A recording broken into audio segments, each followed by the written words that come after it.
வணக்கம். 9/12/2025 செவ்வாய்க்கிழமை. இன்றைய சிம்ம ராசி பலன். சிம்ம ராசியில் பிறந்தவர்களுக்கு சர்வ காரிய ஜெயம், மனமகிழ்ச்சி, சாந்தம், சந்தோஷம், நினைத்தது நிறைவேறும், எண்ணங்கள் ஈடேறும், புதிய முயற்சிகள் கை கொடுக்கும், தொழிலில் இருந்த தடைகள் அனைத்தும் விலகும், புதிய வாடிக்கையாளர்கள், புதிய தொழிலில் மேன்மையான நிலை, உத்தியோகம் பார்ப்பவர்களுக்கு மேல் அதிகாரிகள், கீழ் பணிபுரிபவர்கள் அனைவரிடத்திலும் அன்பு, பண்பு, பாராட்டுதல் அனைத்தும் கிடைக்கக்கூடியதும், சுய தொழில் செய்பவர்கள் வாடிக்கையாளர்களிடம் அன்போடு பண்போடும் பழக வேண்டிய நாளாகவும், எடுத்த காரியத்தில் வெற்றி கிடைக்கக்கூடிய நாளாகவும் அமையக்கூடும். அதே நேரம் சற்று நிதானித்து ஒவ்வொரு செயலிலும் ஈடுபட வேண்டும்.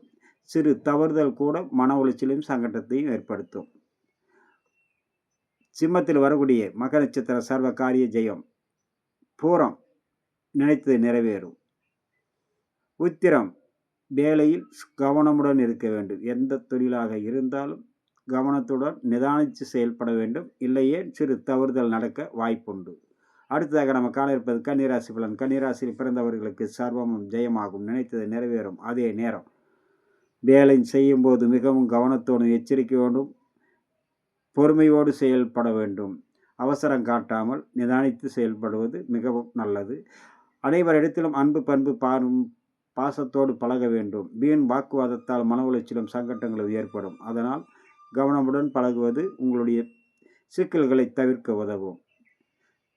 கன்னியில் வரக்கூடிய உத்திர நட்சத்திரம் வேலை செய்யும் இடத்தில் மிகவும் கவனமுடன் எச்சரிக்கையுடன் இருக்க வேண்டும். அஸ்தம் சர்வகாரிய ஜெயம். சித்திரை அனைவரிடத்திலும் பொறுமை, நிதானம், கவனத்தோடு பக்குவத்தோடு பழக வேண்டும். வீண் வாக்குவாதத்தை தவிர்க்க வேண்டும். அடுத்ததாக நாம் காண இருப்பது துலா ராசி பலன். துலா ராசியில் பிறந்தவர்களுக்கு சர்வமும் ஜெயம், நினைத்தது நிறைவேறும், எண்ணங்கள் ஈடேறும், புதிய முயற்சிகள் கை கொடுக்கும். அதே நேரம் மிகவும் கவனத்தோடு செயல்பட வேண்டிய. வீண் வாக்குவாதத்தை அடியோடு முற்றிலும் தவிர்ப்பது மிக மிக நன்று. பயணத்தின் போது வேலை செய்யும் இடத்தில் மிகவும் எச்சரிக்கையோடும் கவனத்தோடும் பொறுமையோடும் செயல்பட வேண்டும். அவசரம் மிகவும் சிக்கலை ஏற்படுத்தும். கரண்டு, நெருப்பு, கூர்மையான ஆயுதங்களில் பணிபுரிவர்கள் மிக மிக எச்சரிக்கையோடு இருக்க வேண்டிய நாள். உயரமான தளங்கள் பணிபுரிவர்கள் மிகவும் கவனத்துடன் இருக்க வேண்டும்.